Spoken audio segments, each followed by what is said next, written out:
بسم الله الرحمن الرحیم. حدیثی هست که حدیثی مسلم است.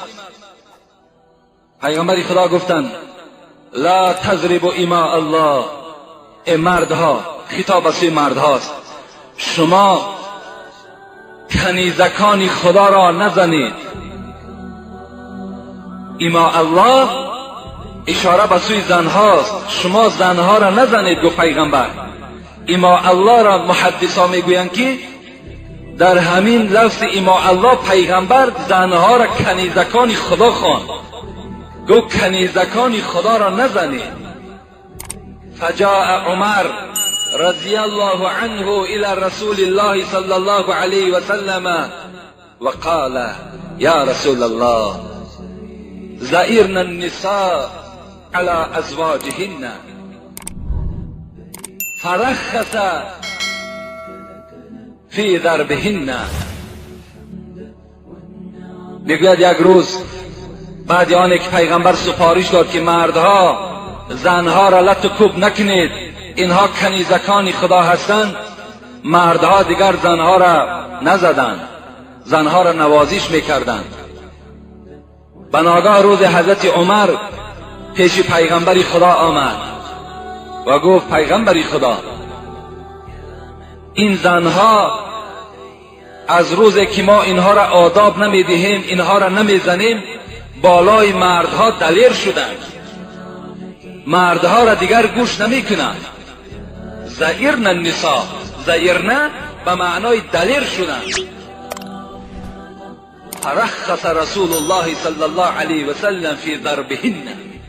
پیغمبر وقتی این شنیدن غمگین شدند، گفتند نخواد که زنها شوهرها را به حرمتی کرده باشند، نخواد که من آنها را رخصت دادم که اینها را نزنند، اینها بازم این باز مردها را به احترامی کنند.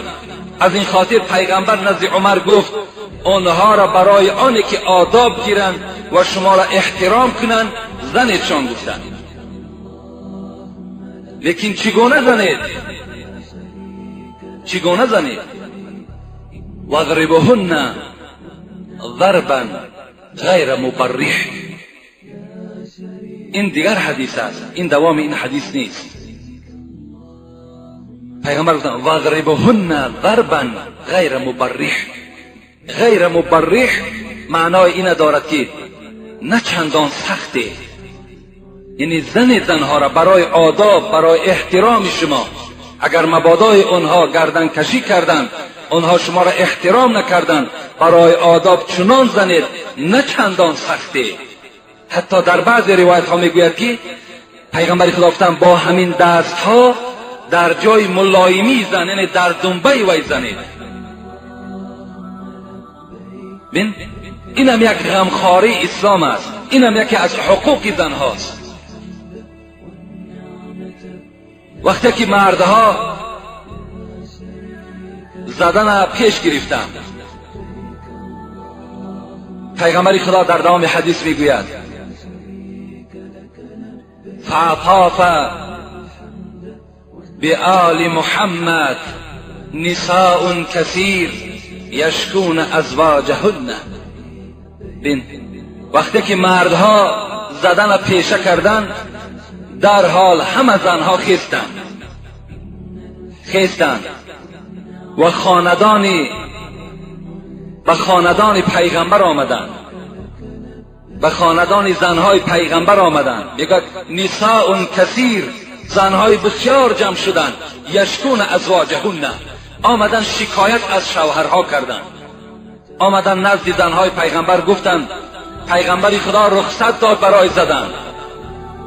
امروز مردها از آن حدی که پیغمبر گفته است از او گذرانیدند. ما نزد پیغمبر بهر شکایت آمدیم.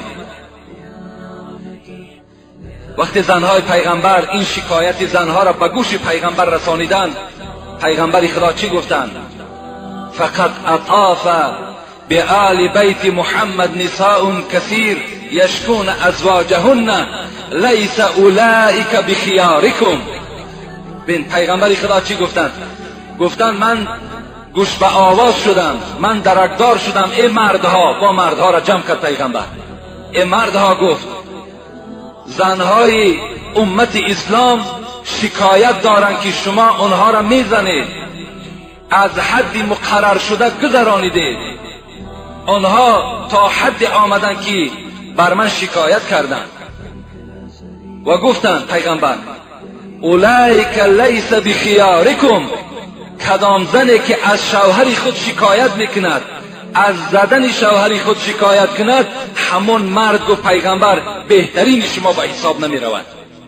اون مرد را گفت من مرد اساسی نمی شمارم وقتی که زنی او از زدن شوهر شکایت کند. این معنای چی را دارد؟ معنای او را دارد که حقوق زنها در اسلام چی بلندی هست. پیغمبر میگوید خیرکم خیرکم لاهلی و انا خیرکم لاهلی.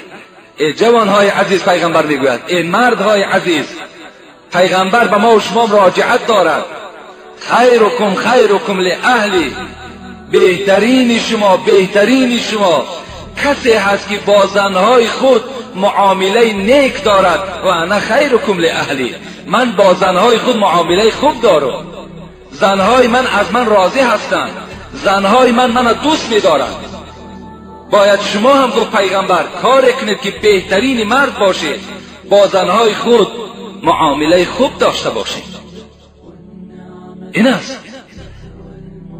این است حقوق زنها. باید که هر یک مرد حقوق زنها را پایمال نکند. آن چیزی که خدا که از آیتها برای شما خواندم و آن حدیث هایی که برای شما شنوانیدم، باید که با این حقوق های زنها ما و شما عمل کننده باشیم. باید سخن خدا و سخن پیغمبر خدا در نزد ما و شما قدر داشته باشد، قیمت داشته باشد. حتی پیغمبر میگوید النساء شقائق الرجال، این زنهایی که شما در نکاح خود دارید فراموش نکنید که اینها پاره از شما هستند. یعنی اینها را خداوند از مرد آفرید. حتی حدیثی هست که پیغمبر میگوید استوصوا بالنساء خیرا، همه شما را ای مردها نصیحت میکنم اینکه با زنها نیکویی کنید. فإن المرأة خلقت من ضلع، زیرا اینکه زنها از قبرغه چپ شما خدا آفرید. جان در قرآن میگوید وقتی که حضرت آدم خدا آفرید و او را خواب برد، وقتی خوابش برد از قبرغه چپ او خداوند یک تکه قبرغه را گرفت و این زن را مام حوا را آفرید. و پدر ما و شما حضرت آدم از دیدن مام حوا خوشنود شدند و آرام گرفتند در جنت. یعنی اینها گفت پیغمبر خدا از همان قبرغه چپ مردها خدا آفرید. جان و این اعوج ما فی ضلعی اعلاه، پیغمبر در رام حدیث گفتند با درستی این که کجترین قبرغه های بالا هست. برای چی گفتن پیغمبر؟ برای چی گفتن که قبرغه بالا چند قدر کجش زیاده؟ زیرا این که رسول الله میگوید فإن ذهبت تقیمه کسرته، اگر شما بخواهید که این قبرغه ها را راست کنید میشکنند. و این ترکته لم یزل اعوج، اگر به حال خودشان گذاریشان همون خیل کج میمانند. فاستوصوا بالنساء، با زنها نیکویی کنید. یعنی مقصد پیغمبر این است که زنها از قبرغه چپ هستند و اینها بسیار کج هستند. اگر شما خواهید که این کجی را راست کنید فقط میتوانید که طلاقشان دهید و الا دیگر اینها راست نمیشود. فقط پیغمبر گفتند فداروا بها و تعیشوا بها، مدارا کنین، زندگی کنین. زیرا اینها از چنین متریال خدا اینها را آفریده است که اینها را راست کردن نمی شود.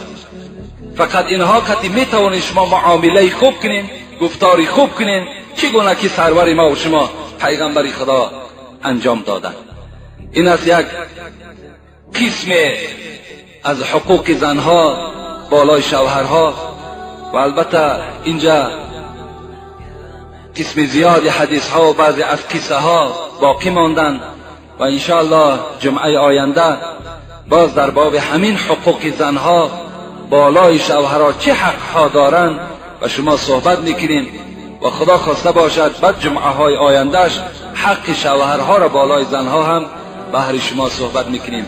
و آخر دعوانا ان الحمد لله رب العالمین.